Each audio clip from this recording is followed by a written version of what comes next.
second series of CUDOS Entrepreneurship Seminars.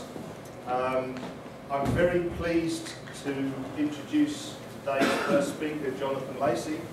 Jonathan did his degree at Melbourne, then disappeared off overseas in 1990. Early in the, oh my God, in the 80s to Cambridge to do his PhD. Then came back, worked at the Photonics CRC in Melbourne from 93 to 98. And then went overseas again, this time to the US to seek fame and fortune in the photonics bubble. And he was involved in one of the classic bubble things, which was the bubble switch from Agilent in 2000. And then when they spun off their components group in a company called Avago, he went to join them as product line manager. He left Avago in 2003 and went to another photonics startup, this time a company called Caliant, who made optical switches, big MEMS-based switches, where he was again in product line management for 4 or 5 years, before basically coming back to Australia in 2008 to set up and then run the company Ofidium, which is what he's going to talk to us about today. So I'll pass across to you, Jonathan, and you've got 45 minutes starting from now. Thank you, Simon. Thanks a lot for the introduction. Thank you also, Simon, for the invitation to be here. I thought there might be 3 or 4 people here. I'm really glad that there were so many, so thanks all for showing up. I guess if you've been coming to these seminars until now, you've heard a lot from people who have had successful startups, starting with Simon, who's had 2 successful startups. There's a tremendous amount to be learned, of course, from people who've succeeded in doing something. Ofidium, by most people's measures, is not a success. It has not resulted in fame or fortune for any of the people involved, at least not yet. So maybe we can learn something here from startups that didn't work. Before I get started on that, just to get a bit of a feel for the audience, that this is pitched at tech entrepreneurs, at people who want to have a go at what we did at Ofidium or something similar. So I know some of the people in the audience here, but just to give me a bit of a feel, are there people here who are currently involved in tech startup? Are there people who are thinking about, who are doing research and thinking that maybe that might end up in a tech startup at some point? That's why we're doing this. Right, that's right. And I'd imagine that there might actually be more people than that, because some people might have that in the back of their mind, but they might not be quite prepared yet to say that they want to have a go. It's okay, great. So we're kind of talking the same language. So before we get on to Ofidium, I thought it might be helpful for us to think about what a technology startup actually is. There are lots of different kinds of startups. I'm going to restrict this discussion to technology startups because we're all basically technologists. We're all optical technologists, actually. But there are some, I think, some generic things about technology startups. The most fundamental relationship that needs to exist for any company to succeed, and technology startups are no exception, is the relationship between the company and its customers. So at some point you've got to have customers, and those customers have got to be prepared to exchange cash in the form of revenue for your products or services. If we're talking about the kinds of technologies that we're working with, we're probably more likely to be talking products and services, but not necessarily.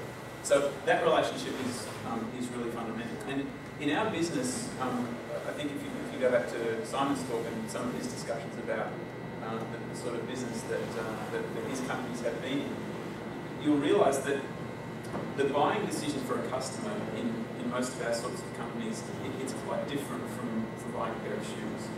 It's a really big decision. It's a huge commitment, in fact. The customer, so if you talk, let's go back to Engana, Simon's startup. Basically there were some telcos and there were some equipment manufacturers that said, this is the way the future of telecommunications networks are going to go. This is the way we're going to steer them, and we're going to build that whole thing around this particular piece of technology, this particular product from these guys. We can go this way or this way or this way, but this is the way we're going to go. We're going to spend tens or hundreds of millions of dollars on this technology. We're going to install this technology and run it in a network that literally touches hundreds of millions of people. If you're Verizon or AT&T in the US, you have hundreds of millions of customers. So the decisions that our customers make for our startups are really, really big decisions. So the customer is ultimately betting not just a bunch of money, but their livelihood and their reputation on our product and on us. This is the point at which this starts to sound a bit crazy. If we're talking about a customer, big telecommunications customer, say, buying something from a startup, they're betting their livelihood and their reputation on a bunch of people that probably haven't worked together before. They're betting that these people will build a product that's never been built before. And in most cases, these people are attempting to build this product using a technology that's brand new and probably hasn't been used before. That's a big bet. That's a big commitment. It's really, I think of it as a leap of faith. The customers of a startup are really making a leap of faith. They've got to be a passionate believer in what the startup is about. They've got to passionately believe in the people. They've got to believe in the technology. They've got to believe in the product. They've got to believe that these people can actually deliver. So a startup is really a big gamble, not just for the people in it, but for a lot of the people around it. And if you think about this even more, it rapidly gets worse because there are more people involved in a startup and in its success than just the founders. I'm sort of interchangeably here using the phrase startup and founders of the startup because we're talking about people. It's not just the founders and the customer. In the sort of technology development that we do, typically there's a decent sized team of people that are required to put the technology together. So the founders usually end up hiring a bunch of other people. And those, the deal there is that those people put in their labour, their experience, and they get a salary and they get equity. That's the relationship between the founders of the startup or the startup as a company and those people. Normally, if you're going to build a decent-sized staff and you're going to spend some time, maybe a few years developing a technology, and it's a few years before you get revenue, then actually you need someone else's money to do that. So then another party comes to the table, and they're investors. And so the investors are putting in big chunks of cash and getting equity in exchange. They get to own some of the company. Sometimes, particularly in Australia, and this did happen with Ofidium, the founders of the company and the staff in the company are not the same people who invented the technology. So there's a different person or a different group of people who invented the technology. And what they're doing is that they're putting in their inventions, their IP, and in exchange for that they're getting equity in the company. So you've got this complicated set of relationships with at least 4 groups of people involved. Well, 5 groups of people if you count the founders of the startup. They have relationships with their customers, with their staff, with their investors, and sometimes with their inventors. And that was certainly the case with Ofidium. And so this is the point at which you start thinking, you've got to be nuts to do one of these things. You've got to be out of your mind. Because it's not just the customer that's taking a leap of faith to deal with the startup. It's each of those groups of stakeholders is taking a massive leap of faith to deal with the startup. The staff are making the sorts of staff that we hired at Ofidium were all very, very, very highly credentialed people. They all had lots of job offers, they had lots of options, and yet they chose to come and work for this little, as yet non-existent company that was attempting to build something that had never been built before by a bunch of people that had never worked together before, using a technology that had never been used before. The investors were making the same leap of faith. You could argue that investors do that as a business, but still they were choosing to invest in Ofidium rather than another startup, and they did have plenty of other options. The inventors were probably the people that took the biggest leap of faith, because the inventors had some really cool, really attractive technology. I'll say more about that in a minute. I now work, since Ofidium, I now work for CSIRO, and my business is licensing technology. CSIRO invents technology and they license it to other companies. There's lots of big companies that regularly pay big chunks of cash to license technology from universities and research organisations. So the inventors, in the case of Ofidium, did actually have a lot of other options, and yet they chose to entrust their technology to this bunch of people that were doing all these things that were very unlikely to succeed. So if you look at a startup in this way, you rapidly come to the conclusion that anyone involved in a startup has got to be nuts. Got to be off their heads. If you look at Ofidium, that's probably the conclusion that you come to. Before I get into the history of Ofidium and describe kind of what I learned and what might be useful to people that want to have a go at it themselves. I just want to outline what I think the lessons were, then I'll talk about where they came from. So the first lesson follows, I think, pretty naturally from that kind of analysis of the startup, which is the only way you've got a chance of succeeding is if all of those stakeholders involved in the startup are absolutely passionate about what the startup is doing, because they're all trying to do something that's really extraordinary. They're all taking a big leap of faith, so they only do that if they really, really believe in the startup. And so who's the person that creates the story that all these people believe in? It's the CEO. That's what the CEO's job is. The CEO is the person who creates the story of the startup. And the CEO's mission is to create a story about which all of those people become passionate, and all of those people must stay passionate. So that involves steering the story, changing the story, realigning the story in the face of all sorts of things that happen in the outside world, because there's lots of unexpected things that happen in the history of the startup. So it's about, what the CEO does is to create this passion and to maintain it amongst all of those stakeholders. It's not enough just to get one group of people fired up. You've got to have them all fired up. So you've got to have a story that works for all of them, and they all have different motivations. That is a full-time job, and that is the CEO's job. That's what being the CEO of a startup, or in fact probably any company, but particularly a startup, that's what it's about. So if as CEO you're spending your time doing that, there's a whole bunch of other things that you can't be spending your time doing. You can't be micromanaging the technical team. You can't be the technical lead. That's a full-time job as well. Particularly if you're creating new technology, creating new products with that technology that haven't been created before. So you need someone whom you trust to do that. A lot of CEOs that might come from this kind of pool are probably technically capable of doing that job. My experience was that perhaps I'm not the best person to be a technical leader, but certainly I learned that as long as I was being the CEO, I couldn't be at the same time being a technical leader. I'm not a finance person, and you need a good, experienced finance person in a startup. So that's another one of my lessons. The other thing is, this one's probably fairly obvious. If you're a first-time CEO, you have done this before, as I was with Ofidium, there's certain things that you will, the only way to learn, you can read as many books as you like, you can talk to as many people as you like, but the only way to learn certain things is by doing them. So really you need to be drawing on the experience of people who have done this before. So really, ideally, a first-time startup CEO needs someone on their board, someone who's involved intimately with the company, on whose experience they can draw all the time, who's done it before. My last lesson is a bit more of a philosophical one, and that's really about what one's legacy is when one does things. And really what Ofidium has taught me is that even if you achieve a whole bunch of other things, the most important legacy, the most important thing that you leave behind, probably the most important thing that you do, is to do with the people that you deal with on a day-to-day basis.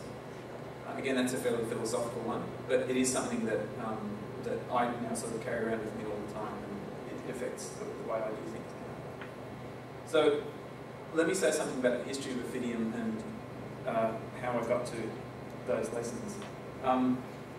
The first thing I want to point out is I sort of talked about Ofidium in the past tense because I've left the company. Ofidium as a company still exists. It has a board of directors, it has some cash, and it has a pretty decent IP portfolio. And it's now in the process of attempting to sell that IP portfolio. It doesn't have staff anymore. It doesn't have a development team. So my time with Ofidium was the part of its history when Ofidium was developing products. Ofidium still exists, but it's not developing products anymore. It's attempting to sell its IP. So it's not correct for me to talk about Ofidium in the past tense because it still exists. So this is the history of Ofidium so far, not the history of Ofidium full stop. So as some of you probably know, Ofidium was about optical Ofidium, which is a fairly revolutionary transmission technology, based on Ofidium, orthogonal frequency division multiplexing, which is a modulation format, if you like, a transmission technology, a physical layer transmission technology that is pretty dominant in wireless and in a number of other communication media. It's characterized by being very, very dependent on digital processing. So you know, back in the early days of communications, we used to be very primitive. It was kind of like, you know, when you see those old movies from World War II, when the convoys are sailing along and they're maintaining radio silence, and there's a guy standing at the back of the boat flashing a light at the other boats.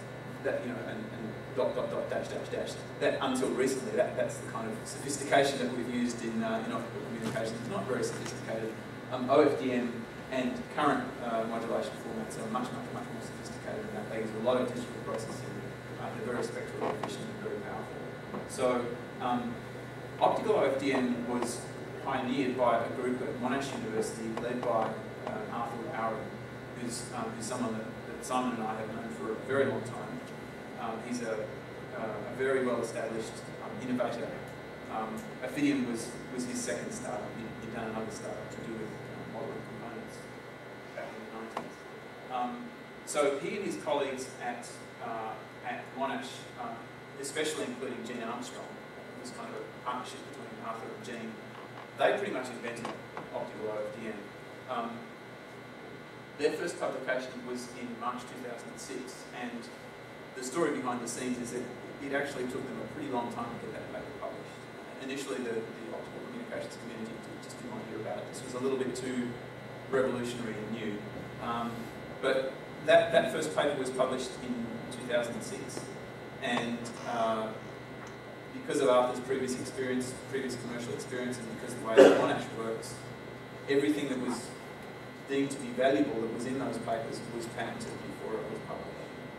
So basically March 2006 was when Arthur and his team started building up a record of publications in optical OFDM, and also a background of patents of IP. So by December 2007, as a result of a number of things that were going on in optics at the time, including Starfish Ventures' success in Ghana, Simon's company, Starfish Ventures, who's an Australian venture capital company, who have a close relationship with Monash, decided that they were interested enough in this technology. They didn't know what to do with it, but they were interested enough in it and its commercial potential that they spent a few $100s that are required to incorporate the company to potentially do something with it. So again, they didn't know what they wanted to do with it, but they thought they might want to do something. So what you had at that point in December 2007 is you had inventors and you had investors that were looking for something to be passionate about. They were ready to be passionate about something, but they didn't know what to be passionate about yet. If we go back to our previous thing about the necessity for passion amongst all the stakeholders. So we've got the inventors and we've got the investors. But we don't have a team, and we don't have customers, we don't have a story for them to be passionate about yet. So that was about the time that I got interested in Ofidium, that I heard about it. And Arthur and I went to the Optical Fibre Communication Conference, OFC, in February 2008, and we learned two things. The first thing was that the only thing that most people wanted to talk about as far as applications was 100 gigabit transmission. So 100 gig was what everybody wanted to do. No one quite knew how to do it, but everybody wanted to do it. All the carriers were saying, you know, in a few years we will need 100 gig. All the equipment manufacturers were saying, in a few years we're going to have 100 gig products. No one was quite sure how to do it. The second thing we observed was that in less than 2 years, remember Arthur's first paper was in March 2006, so we're now talking February 2008, in less than 2 years, optical OFDM had gone from being something that no one wanted to know about to being the hottest topic. There were 3 complete sessions at OFC, not 3 papers, but 3 sessions about optical OFDM. So you come along and you look at that and you say, well, everybody wants to do 100 gig sometime in the next 3 to 5 years. Here's the technology that everyone's all excited about. Is it possible to do 100 gig with this technology? A lot of people at the conference were saying, yeah, we think it is. That was the point at which I decided that I'm going to give this Ofidium thing a go. So Ofidium became a company that was going to attempt to build 100 gig optical transceivers using optical OFDM. That was the original direction for Ofidium. So, as I said, at that point we had investors who wanted to be passionate about something, we had inventors who wanted to be passionate about something. Someone needed to come along and construct a story for them to be passionate about, so I put my hand up to do that. And the story was about using optical OFDM for 100 gig long-haul transmission in telecommunications. By September 2008, just before the global financial crisis hit, particularly a couple of weeks before. Starfish were passionate enough about the Ofidium story that they put in a big chunk of Series A investment. And I started as CEO of this new company. So over the next few months, we hired a number of the key team members. So at that point, we had passionate inventors, we had passionate investors, and we had passionate staff. So what we needed to do then was go out and find some customers who were going to be passionate about what we were doing. John, where did you find the passionate staff? How did you go about doing it? Everybody that worked, so there wasn't any point during the operational life of Ofidium, which is now over, at which we advertised any positions anywhere. All of it was done, basically everybody that worked for Ofidium was either someone I knew or someone well known to someone that I knew. So we only went kind of two removes. That wasn't a deliberate decision, that was just the way we started looking. So initially, when I realised I needed a particular set of skills, I would think, who do I know who's got those skills? If I know someone that's got those skills, well, I'll go and talk to them and see if I think it will work. If either it wasn't going to work, or if I didn't know anybody that had those skills, I would scratch my head and think, well, amongst the people that I know, who's likely to know someone that has those skills? And that was how we did it. So it was fairly organic in that sense. And at any given time, when I get to the slide and a few slides where I actually name all of the people that work for Ofidium, I think there's 17 or 18 names, but at any given time there were only about a dozen people there because some people came and went. So I think it's really, I know it's really important that in a team as small as that, particularly given the extraordinary things that we're trying to do, that there is that closeness amongst the people. A good handful of the original team were people that I'd known for quite some time. In some cases, they were people that I'd always had in the back of my head. I really loved to work with that person. But yeah, certainly a lot of time went into that. And again, that's, as I see it, that's part of that central role of the CEO. Is the whole thing about constructing that story is it's something that's done in collaboration with all of the people involved. You've got to spend enough time with each of the stakeholders, each of the types of stakeholders, but each of the individual stakeholders to find out what they are passionate about and make sure that the story is something that they can get passionate about. And certainly with the key members of staff that were hired at the beginning, that was a very, very important process. So it was really kind of a courtship in the case of hiring each of them. In each case it took a lot of discussion, a lot of to and fro, a lot of tuning the story, a lot of understanding about what they were interested in, what they wanted to do and where they wanted to go. And that's, as I said, that's really a central part of the CEO role. So in early 2009, we were off and racing. We had investors, we had inventors who made this massive vote of faith in us. We had staff that had made their leap of faith. So we were going about putting our technology together and looking for customers. As we were doing that, by the way, what I'm doing here is sticking to public information. So all of the things I'm mentioning here are all public. You can see others' papers, you can see others' patent files, you can look on LinkedIn and have a look at Ofidium and you'll see that's when the key people join. So there's a bunch of things that happen in Ofidium that I'm not going to talk about, but they're not really important details as far as the story goes. And of course, all of Ofidium's discussion with prospective customers was all very confidential. It involved a lot of confidential information coming to us, coming to Ofidium from those customers. And of course, all those customers still exist and they're still going about their business. So there's a bunch of reasons why I'm not going to talk in any detail about the interactions that we have with our customers. But needless to say, the status of those discussions is something that's very, very important to the investors, because the investors realise at this point that, okay, here's a company that we've put our money in, they've got staff, they've got IP, now they need to find customers. So that was pretty much the only thing the investors cared about at the time. What I'll say, because it's public, is that in September 2009 there was an additional investment in Ofidium, so an additional investor that was passionate about what we were doing on the basis of how we were going with our customers. And then in April 2010, the Australian federal government actually became a passionate investor in Ofidium in the form of Commercialisation Australia.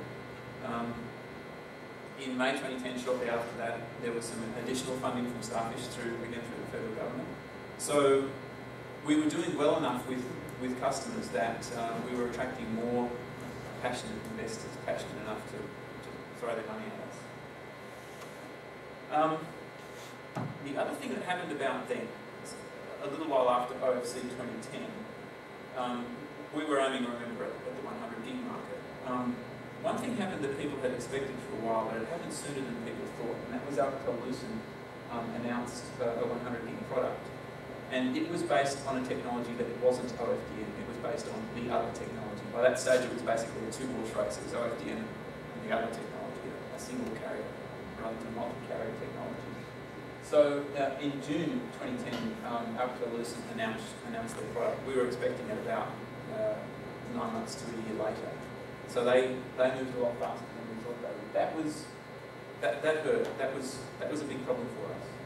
What was an even bigger problem was that in May 2010, just before that, Cisco announced that they had just spent $100 million buying a German startup called CoreOptics.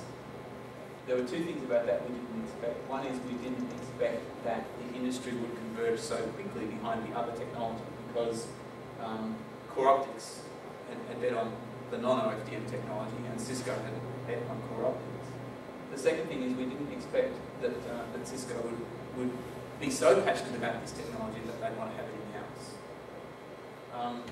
So that basically meant that the industry had turned against us. The industry had voted on the technology that we weren't working on and voted in the direction that we weren't going in.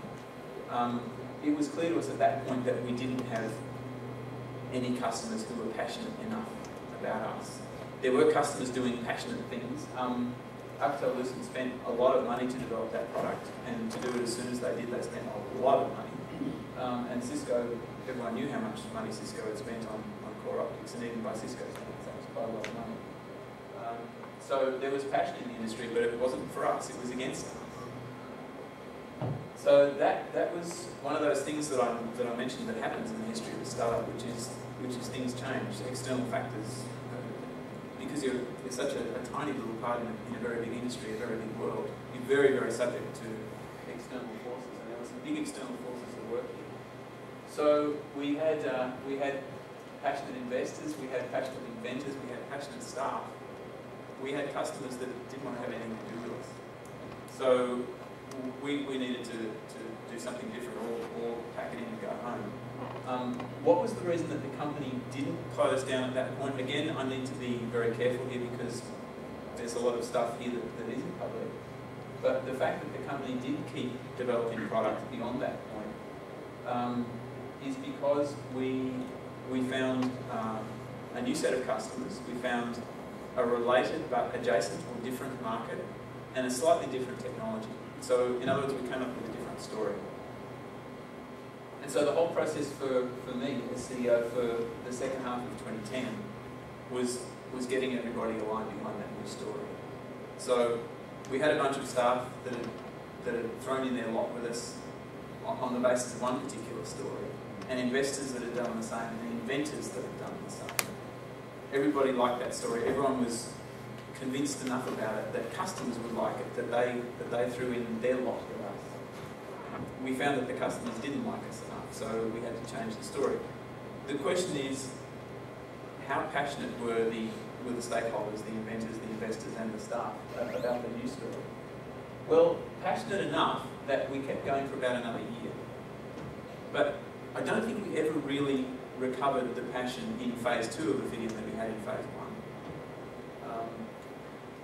The people, I think, who were the most concerned about the new story were in fact the inventors. And the reason for that was because the new plan that we were going after, the new story, the phase 2 story of Ofidium, was gradually moving further and further away from the original IP. So it was basically moving away from what the inventors were passionate about.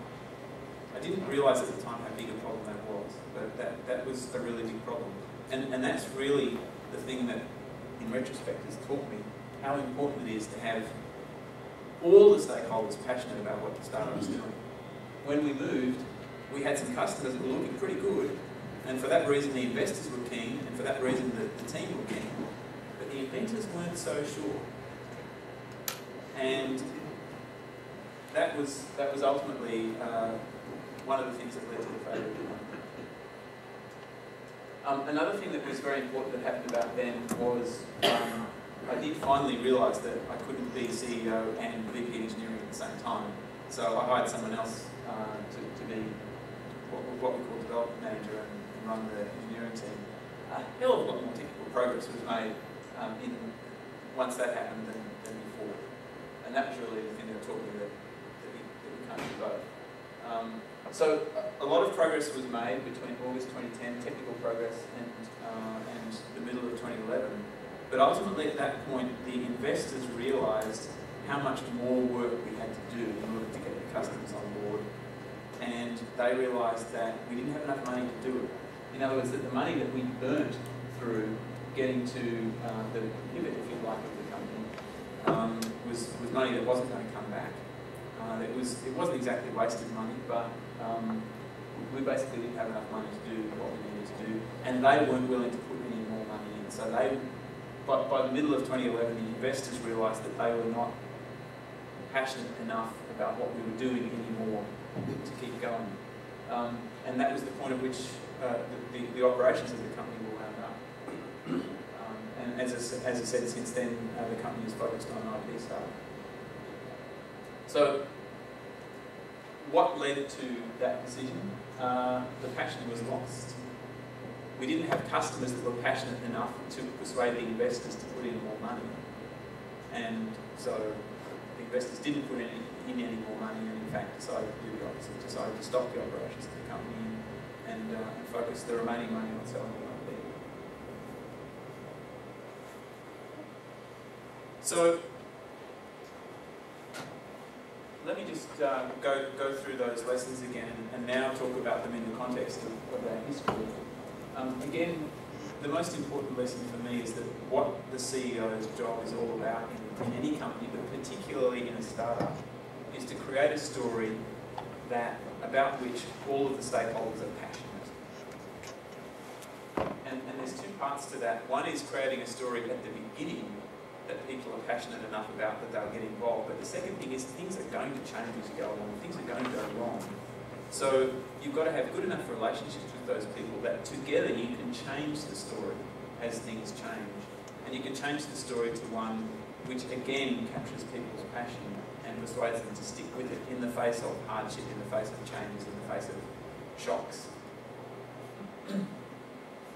So one interesting little question that one might want to ask oneself if one is actually involved in a startup is, how do you know when people are passionate enough? How do you know when you've got enough buy-in from all of the stakeholders in your startup that you're with a chance to succeed? Well, in some cases it's pretty obvious. Investors are passionate enough if they put their money in, right? Inventors are passionate enough if they put their IP in. Customers are passionate enough if they pay you for your product, or they promise to pay you for your product when you've got it. Interesting question. How do you know that your team members are passionate?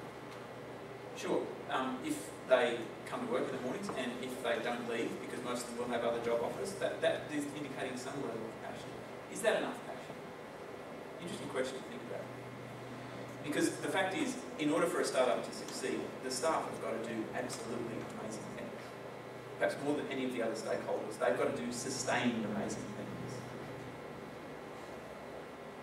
things. Second lesson, once again, the CEO cannot simultaneously be constructing and maintaining that story and be running this team. I don't believe so. I think he'd be quite an extraordinary person that could do that. And the reason for that is just because I think both of those things are full-time jobs. I think constructing and maintaining the story and keeping everybody aligned with it and keeping everybody passionate about it and tuning the story as things change, keeping in touch with people, understanding what their motivations are, what they're passionate about, and tuning the story to make sure that everybody's on board, that is a full-time job. Running a technical team is also definitely a full-time job. Setting the technical direction, okay, this is the story, and this is actually how we're going to do it. And you're going to do this, and you're going to do this, and you're going to do this. That is definitely a full-time job. And having someone that's doing that all the time is a really important part of keeping the technical team passionate. If someone's flying off and talking to customers and then coming back and running the technical team for a few days and then heading off and talking to customers again, as I was doing, that's a really difficult thing to ask the technical team to cope with. They've got to have someone that's there with them all the time, because they're there all the time working on stuff. They need to know that there's someone that's with them the whole time, rather than someone that's just popping in every so often to see how they're going. The same is necessary on the finance front. That's probably more obvious to us because most of us, I think, are not finance people. You need someone that knows how to do that stuff. The amounts of money that are required to sustain a decent-sized team for the length of time that it takes to develop this technology are significant enough that you need someone that knows how to manage those sorts of quantum of money. That's one thing that we did absolutely right at Ofidium, and my thanks to Starfish for that. Starfish introduced me to an extremely experienced CFO whose pretty much her entire career experience was being CFO of technology startups. So she really knew how to do this, and she was absolutely invaluable in getting Ofidium as far as it did. So that was one sense in which Ofidium succeeded. The fourth one, again, I guess is kind of obvious with hindsight. If you haven't done this before, you need to be closely connected to people that have done it before. I want to go a little further than that. Of course, I've had people around me that have done it before, the first and foremost of which is, of whom is sitting here, and that's Simon. Simon was and continues to be a priceless mentor for me, and he has been for many, many years. He's, as you probably know, he's enormously generous with his time. He will always find time for people that come and ask him weird stuff and want to run weird ideas by him. There's a whole different level of involvement that you get if you've got a person like Simon who's actually on the board of the company, who actually has equity in the company and so has a financial reason for wanting the company to succeed, and is a director of the company. So not only do they have the carrot of the equity, they've got the stick of what will happen to them legally if they don't fulfill their duties as a director. The kind of involvement that you get from someone like that, and as CEO, the sorts of things you're prepared to ask of a person like that are quite different from what you get from someone like Simon, who's basically doing this for me as a favour. Once someone's on the board of a company, that they are committed to the company, they are passionate about the company, and they need to stay passionate about the company in order to fulfil their obligations as a director. What I found that I really needed was someone who had seen some of these things before and was willing to sit me down and make me listen to things that I didn't want to hear. Really, give me the hard truths. That's the kind of thing you need as a first-time CEO. You remember the thing about the known unknowns and the unknown unknowns. Well, it's the unknown unknowns that you really need someone to point out to you. And if you're pig-headed enough to think that you might have a go at being CEO of a startup, you really need someone equally pig-headed to sit down with you for long periods of time and really beat you over the head to make you see things that you don't want to see. And that was certainly what I needed, and certainly what I'd recommend that anybody gets if they want to have a go at this. The last thing, I'll just have a little bit of a philosophical digression just for a moment. I asked myself, what's the legacy of Ofidium while I was there? We didn't develop any products. We didn't sell things to customers.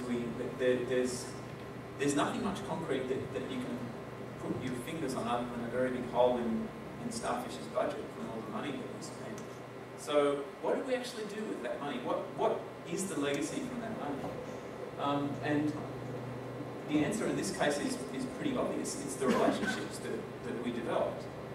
It's my relationships with the people that work there, with the investors, with the inventors, and with the customers. And I still maintain those relationships now. I still deal with some of those customers in my new role at CSIRO. But it's really just brought home to me the fact that I would take that further.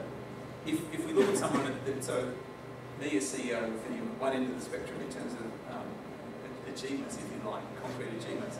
If you look at dear old Steve Jobs at the other end of the spectrum, the late lamented Steve Jobs, who was the CEO of a startup. That was how he originally started out. That startup grew into a big company, and that big company built products that hundreds of millions, if not billions, of people have used. So most people would say that's Steve Jobs' legacy, the fact that so many people use that product and so many people's lives are changed by it. I'm going to be a little contentious here, and I would argue that what's an even bigger legacy of Steve Jobs is the impact that he had on the people that he dealt with directly. I lived in Silicon Valley for 10 years, and I knew people that worked for him. And those people still rave about that guy. Anyone that had personal contact with him, they didn't always like him, but he changed their lives. He was quite an extraordinary person. And I would argue that that legacy that he had on, maybe the few thousand people that he dealt with directly during his life is more important than the legacy that his products had on hundreds of millions of people. So I really think that even if you're Steve Jobs, that statement there is still true. The most important thing you do is the relationships that you have with the people immediately around you. And that was certainly, for me, what Ofidium was about. So the whole experience of doing what I did at Ofidium has taught me a hell of a lot, and I don't know how to put value on what I learned there. It's, as I said, the only way to learn some of that stuff is by doing it. And so there's a huge number of people that I want to thank for giving me that opportunity. I want to start with Simon and Steve. They were the people that persuaded me to have a go at this. They were the people that persuaded Starfish to have a go at this. So it really wouldn't have happened without them, and their support throughout the whole thing was just amazing. And again, they were doing it out of goodness of their hearts. They didn't get anything out of it other than me saying thank you lots of times, which I certainly did. Starfish again took a leap of faith and voted in Ofidium and in me, and in particular it was Michael Pinaccio, who's one of the two principals of Starfish. John Dyson spoke here a while ago. Michael and John are the two guys that run Starfish. And Ungan, who isn't there anymore, he was the person I dealt with most of all in Monash University. Took a big punt by licensing their IP, and they were the ones who owned the IP, not Arthur and Jenny. But they licensed that IP to Ofidium and eventually transferred it to Ofidium, and that was done under the watch of David Lister. They're the people who work for Ofidium, either as staff members or consultants, but the people that spend a significant chunk of time in Ofidium. All of them took a leap of faith, and I'm still in touch with all of them. Again, I think the person who made the biggest leap of faith and put the biggest part of himself into Ofidium, other than me, was Arthur. Because those inventions are Arthur's babies. This is something that all of us here in this room understand. Our inventions, our ideas, our papers, our publications are not just papers or publications. They're an expression of ourselves. They're something that we put our heart and soul into, and that is definitely the case with Arthur, and definitely the case with Ofidium. And that of all the things he's created is the thing I think he's most passionate about. And he decided to entrust it to Ofidium. That was a huge leap of faith that he took, and none of this would have happened without him. So I owe him a tremendous amount. That's it. Thanks for listening.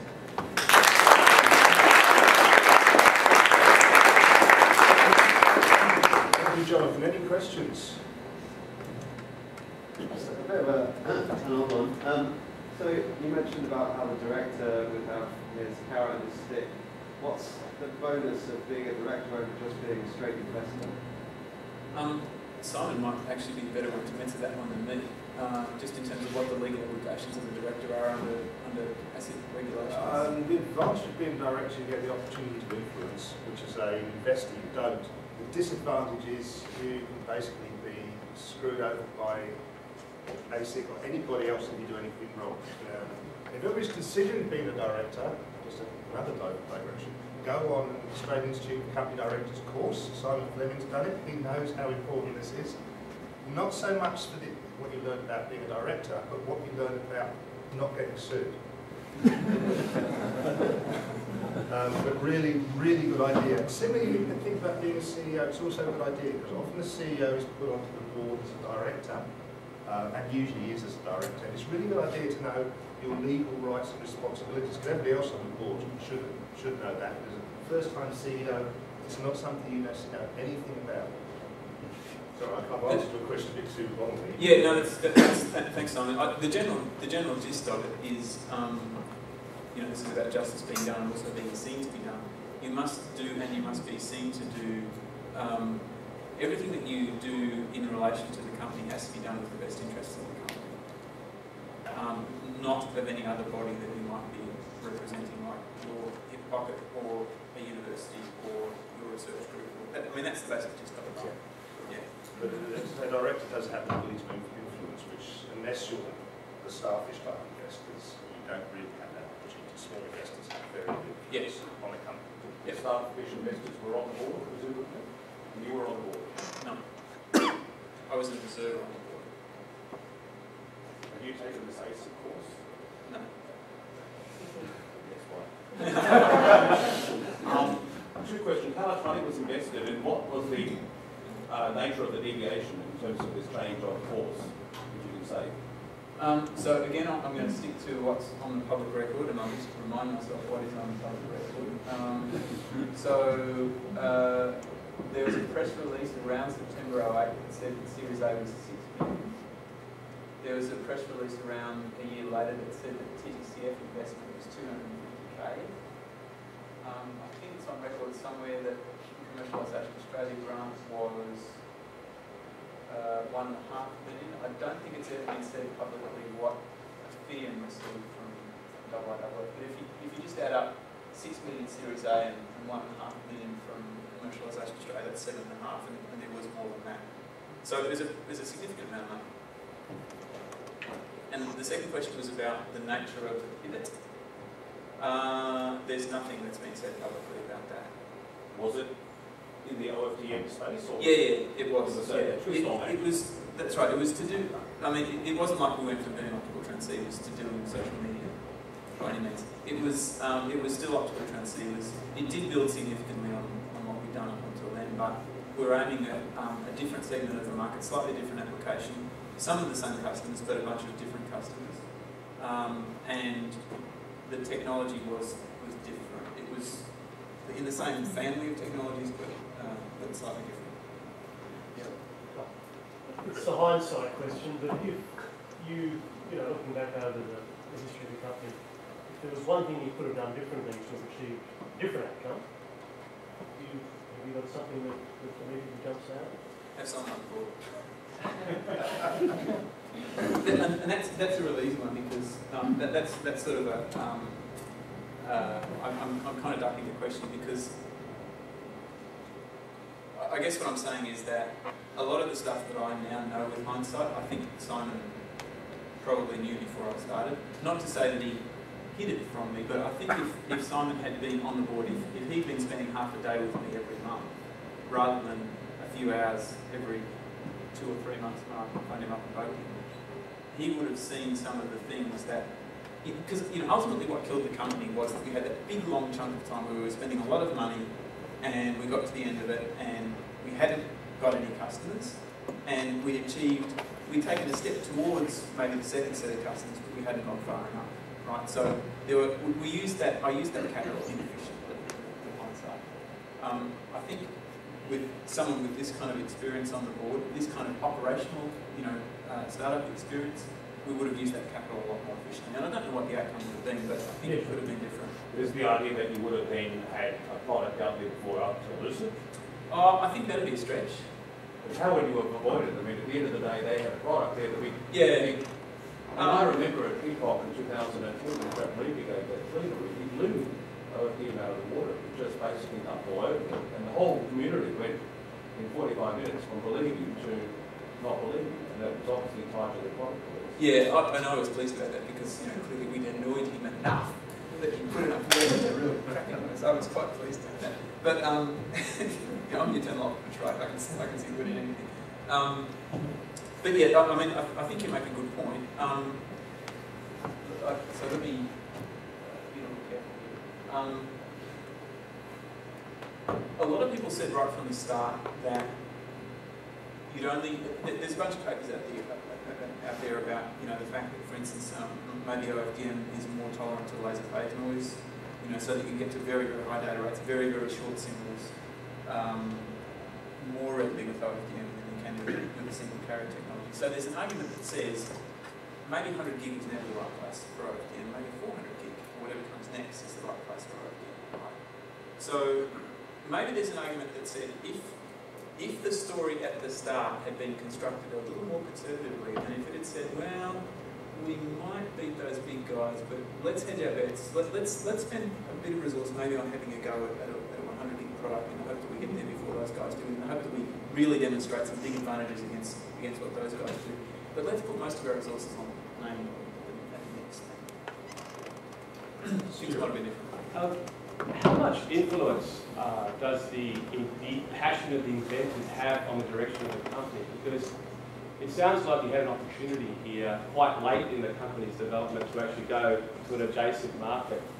You said that the original inventors weren't passionate about attaching themselves to that market, but at that stage the company was already quite developed with regards to investors and staff and so forth. So I'm not really quite sure if I understand that connection between that opportunity and the passion of the original investors, and how ultimately does that passion of the investors carry through to the Investors or inventors? Inventors. Inventors, yeah. It's not investors, the inventors, the original inventors. It's a good question, and let me answer it in a very generic sense, which probably isn't as detailed as you're looking for. So originally a story was constructed about which a particular set of staff, a particular set of inventors, investors, and we hoped a set of customers would be passionate. And there was enough indication from those early customers that they were going to get passionate about it. Show me some more, that everyone else was fired up, right? So there appeared to be a story at the beginning that was going to work for all of those groups. When it became clear that the story wasn't going to work for the customers, then you've got to change a whole lot of things, right? You've got to change the story. And then the question becomes, okay, so of the remaining original set of stakeholders, who's going to come along with the second story? And how much time are you going to invest in constructing a story that works for exactly the same set of staff and investors and inventors? What I attempted to do was to construct something that worked for exactly the existing set of staff, exactly the existing set of investors, and exactly the existing set of inventors. It didn't work well, ultimately it didn't work well enough for any of them. But perhaps it was a mistake trying to bring everybody along. Perhaps it was time to hit the reset button and say, all right, we're starting all over again now. Some of the people that came along on the first ride are going to come and maybe some different people. Maybe some are going to get off and some are going to come on. Let me just keep it as generic as that. Okay. Question. I mean, did that sort of go somewhere to answer the question? Well, I was looking for a take-home message, if you like, with regards to how, because obviously the genesis starts with the investors, sorry, the inventors. The inventors, right? yeah. The original inventors. Yeah. But it sounded like that they were quite persuasive all the way along, even to the point of self-destruction, if you like, of the company itself, because they weren't passionate about where the company was going. It seems to me that in a more general sense, with a company that's so well developed, how strong does that connection to the original inventors need to be in order to drive that company? Yeah, I think you're right. So that's I think I agree with that. So I think what I'm hearing is that there probably is a point at which the inventors, having got the thing started by ripping out their IP and saying, here you go, which is a huge leap of faith. There's if they're not continuing to invent, if they're having done that, if they've gone in this direction and the company's gone in this direction, then I guess there probably is a parting of ways at some point. Because the investors are coming forward then, don't they? Yeah, that's right. So maybe there is a take-home lesson for me there in terms of the way I manage that. But I mean, what I'll say is that I don't have any experience in successfully managing that parting of ways. Right. They're probably, because there does tend to be in Australia this situation where the inventors aren't necessarily the same people or have some limited overlap with the founders. The classic Silicon Valley model. The inventors and the founders are exactly the same people, right? But in Australia, because that isn't always the case, there probably are people around that have experience with... But also in Silicon Valley model too, a lot of the inventors become investors as well because they're quite wealthy, so you do have that mix. Yeah. So it's a little bit more complicated. Yeah. Anyway. But yeah, I guess what I'm saying is that I don't have any experience with explicitly dealing with that parting of ways. I think in this model it is something that needs to be dealt with at some point. Sorry, some question. Yeah, I've heard entrepreneurs saying that it was not obviously bad for you or your career to be involved in a startup that's failing. So how do you feel regarding that? And, like, would you still feel confident and passionate enough to start something again? Is there any reason to be scared of starting a startup when it doesn't work? Yeah, I spent enough time in, so the whole notion of a particular culture's approach to failure is a very interesting question. You know, having lived in the US for quite a long time, in particular in Silicon Valley, and now living here, I think I do see big differences in the way the two cultures deal with failure. And, you know, when those of us who are passionate about getting growing the startup community in Australia to talk about this is inevitably something that comes up, that we need to change this culture's approach to failure. We need to persuade people to be more willing to have a go at something that on the surface it appears completely nuts, because there is a small probability of success, and because you will learn so much along the way as long as you're paying attention to what's going on. I wouldn't, you know, to get to the core of your question, I wouldn't give that experience up for anything. I mean, certainly in terms of my professional career, it was without doubt the most challenging, exciting, engaging, stimulating, thrilling, depressing, despairing part of my career. No doubt, no doubt. It was unlike anything I've done before. And you know, if any of you get a chance to do it, just seize it with both hands. You know, if your personal circumstances allow it, it is all-consuming. And you know, my personal life was such that at the time I could pretty much do this and very little else. My personal circumstances are a little different now, so that's a factor. Certainly, you know, I do spend this whole thing is about looking for other opportunities. I work for Siro 4 days a week, and I do this on the 5th day, so I'm still somewhat involved. I'm still somewhat committed to this this whole startup thing. Would I do another one again? Yes, but I'm going to be a lot more picky about the opportunity just because I've got all these lessons. Am I so gun-shy that I'm going to filter out everything unless it's a surefire thing? I don't think so. Part of that's my personality. I'm naturally an optimist. And it gives me a lot of trouble. But would that experience and that kind of record in your life be like kind of prevent a future investor to invest in a startup? Yeah, I have explicitly asked Starfish that question, and well, particularly Michael Panaccio. You know, I basically said, would you work with me again? Would you? And he says, yeah, with the right vehicle I would. Now, again, would that right vehicle ever exist?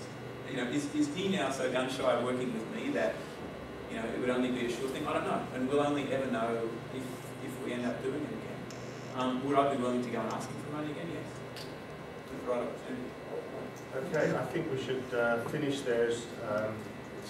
I can smell the pieces from here. You guys can't, but I can. I'd just like to thank Jonathan for giving such an amazing presentation and being brave enough to talk about the issues that caused Ofidium to not be the success that we all hoped it would be at the time, and for basically showing his passion for the whole process of being a startup.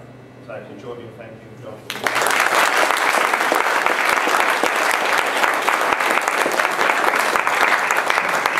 Okay, one bit of housekeeping. In 2 weeks' time, same place, same time, we have a guy called Stuart Anderson coming to talk. Jonathan mentioned this need to get a CFO. You need to be able to talk to a CFO and understand what they're saying, so you do need some basic financial literacy.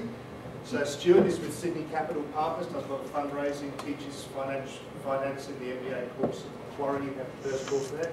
He's coming together for sort of entrepreneurs, finance 101, 2 weeks a day here. So we'll see you all again there. Thank you.